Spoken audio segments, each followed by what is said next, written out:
Hey, I'm Kevin, and today we're making boxes and eggs in the Kevbotworkshop.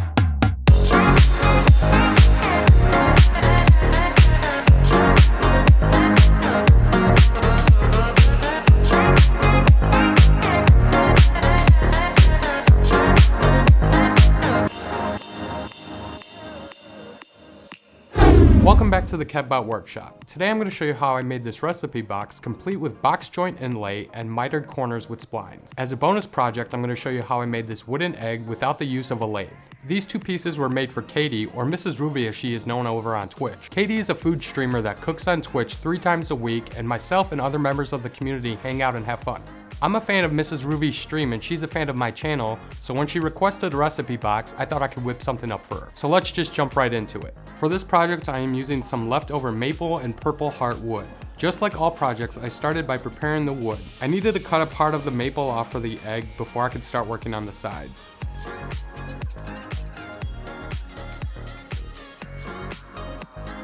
At the joiner, I'm flattening one side and squaring up one edge.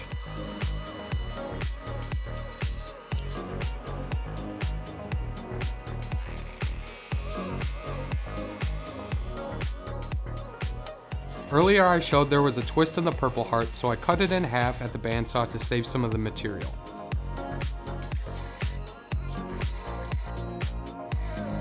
Before I moved on to the rest of the milling, I glued up a couple of pieces so I could have a proper thickness for the egg.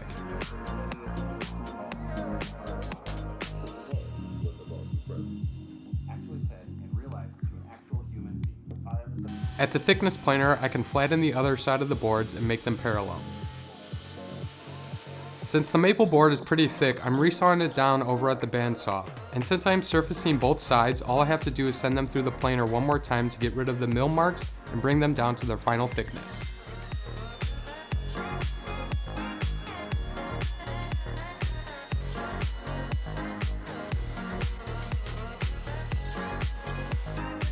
For our final thickness, I was looking for 3/8 of an inch.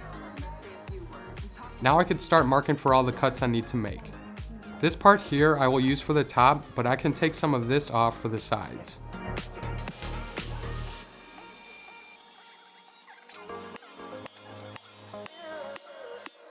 I also cut the purple heart to the same width for the sides.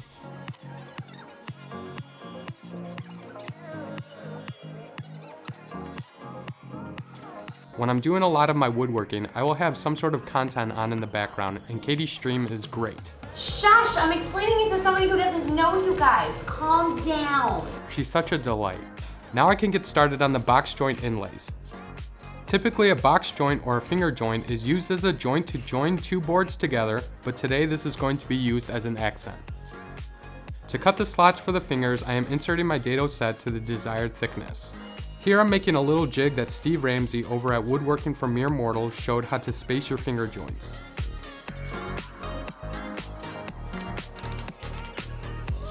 Once that was done, I used my painter's tape and glue method to glue my side pieces to a piece of scrap to avoid tear out. Now I can hold my breath and start making the cuts. I was a little nervous because I did not have a lot of extra material in case I messed up. But you can see here that this was very easy. You cut a slot, move it over the small piece, and cut the next one. I used clamps each time to make sure the piece didn't move. This tape and glue trick has become a staple on my channel because it works so well. I got no tear out at all.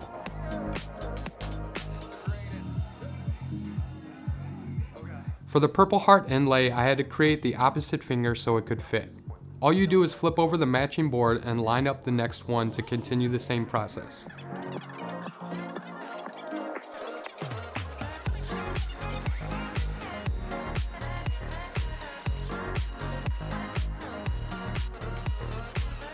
And this is how they line up. These little gaps will go away with some glue and clamping pressure. Since the table saw is set up with a dado stack, I am using the miter saw to cut off the pieces we need. This doesn't have to be exact because once they are all glued up, we will cut the miters for assembly. With some wax paper down, I applied a generous amount of glue to all the fingers and clamped them together.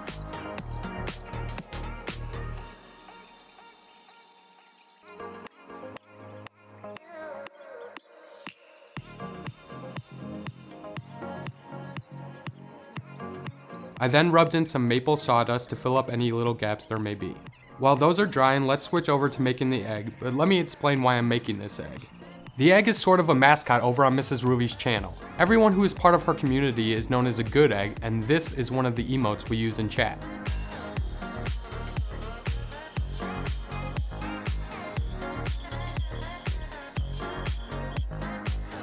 Since I do not have a lathe, I will be turning this with my power drill. To do this, I want to make sure that it is firmly secure, so I threaded in this rod so it has something to hold on to.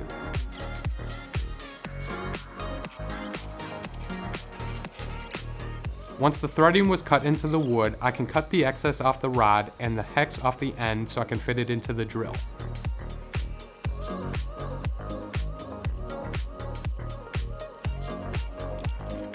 To make it easier to turn, I'm cutting off the corners at the table saw. I then made sure I properly secured my power drill to the workbench. I can turn the drill on and use some aggressive sandpaper to remove a lot of the waste and true it up.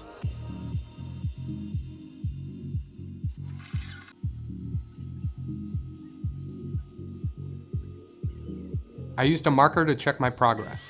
This actually didn't take that long using sandpaper.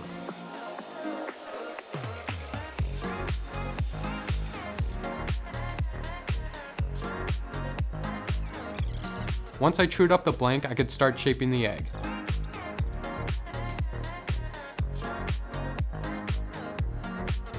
I'll jump ahead a little when it starts looking like an egg.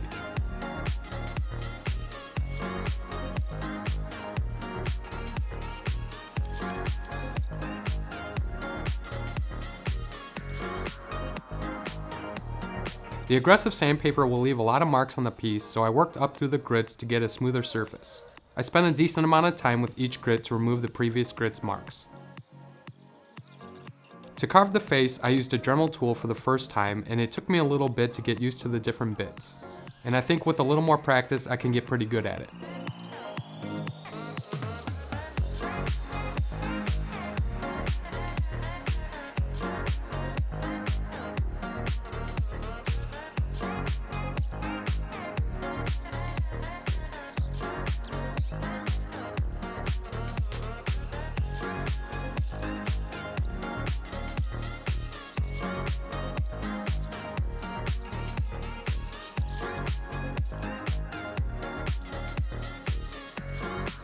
Off camera, I carved a little piece for the hand and the sign and attached these using an extra steel rod from the coaster build with some 5-minute epoxy.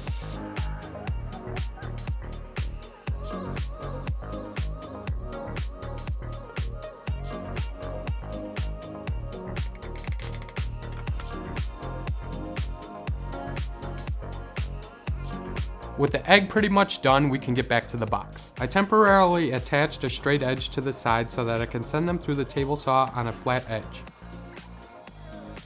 I then just have to flip it over and cut off the other side. This flushes up the maple and purple heart perfectly. With my table saw blade at a 45-degree angle, I can cut the miter on the side so we can join them together. Using more painter's tape, I can glue these up using the tape to keep pressure on the joints.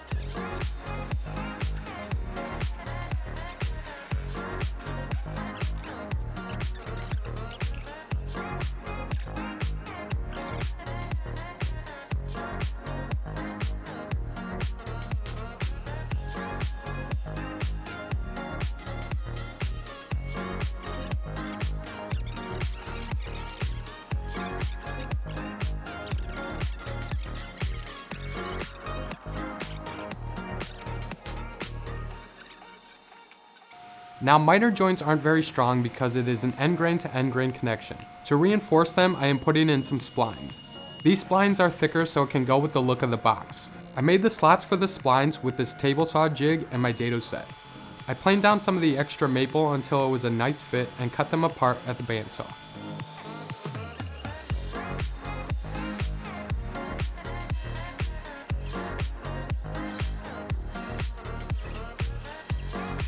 Now we can glue them into place.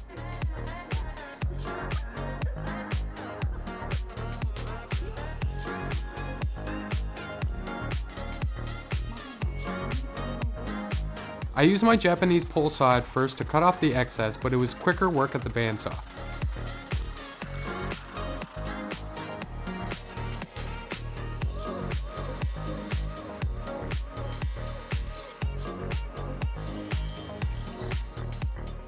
I then used my sander to flush them up.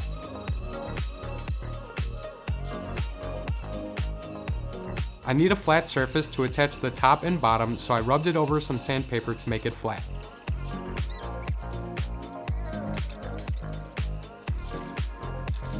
After taping it up inside, I applied glue to attach the top and bottom. Normally you would not attach them like this because of the expansion and contraction of the wood, but I felt that the box was small enough that there would be very little movement.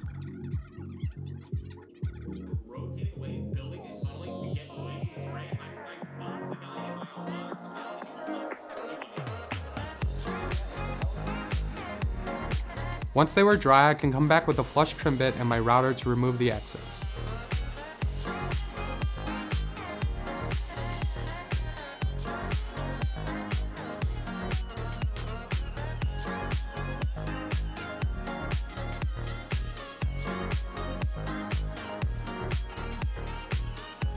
While the box was in one piece, I did the majority of sanding.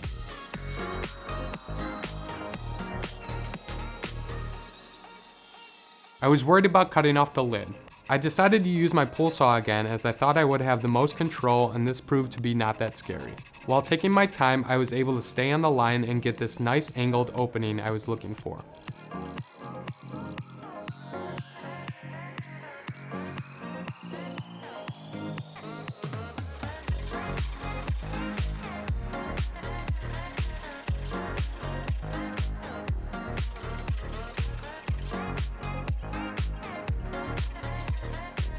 I ran them over some sandpaper to remove any saw mark.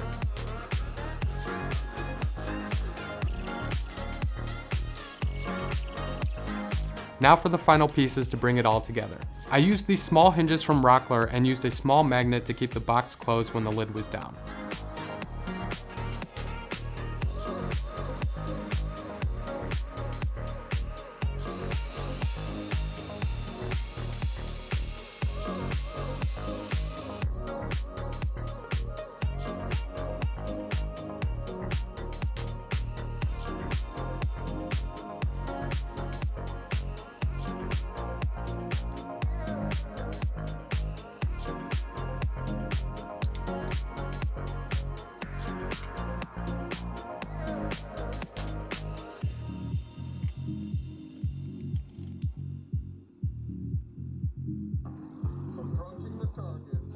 The only problem with the magnets is that after drilling the top, some of it showed through. To cover this, I made a little pillowed egg to put over the top. This was a happy accident that makes the box just a little more special.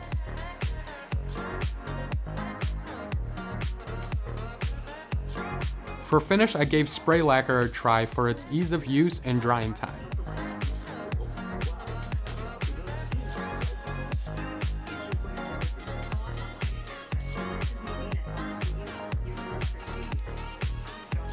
The last thing I did was put a few feet on the bottom.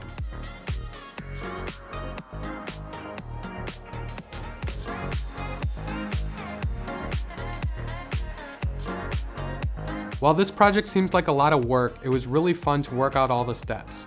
If you were to make something like this, you do not have to do everything I did here. I felt like doing a little extra to make the box a little nicer, and I am extremely pleased with how it turned out. I actually don't have the box and the egg here right now because I already sent them over to Katie and she opened them up on stream. And with her permission, I'll show you her reaction now. Kevbot!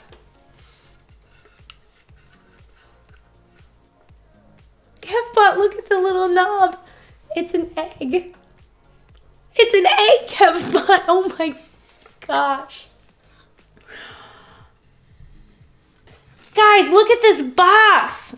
It's a box for recipes. It's a recipe box. Like, I'm gonna legit hand this down to my grandkids.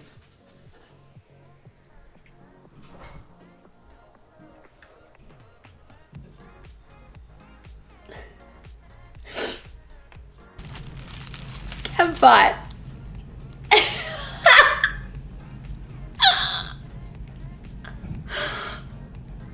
Kevbot! cute he is. Oh my gosh. Oh my gosh, look at the high egg. It's so freaking cute. Now I have a home for all of my boxes, or all my recipes. I love it. Well, I'm glad you like it, Katie, and if you like this project too, hit that like and subscribe button to see more projects like this in the future. If you haven't seen MrsRuvi's stream, you should stop on by. She streams every Monday, Wednesday, and Friday at 5:30 p.m. Eastern. That's twitch.com/MrsRuvi. Come hang out with us. She cooks, we chat, and we try to get her to make some crazy waffles. If you have any questions, comments, or an idea for a project you'd like me to make in the future, leave it in the comment section down below. That's it for now. Thanks for watching, and I'll see you next time in the Kevbot Workshop.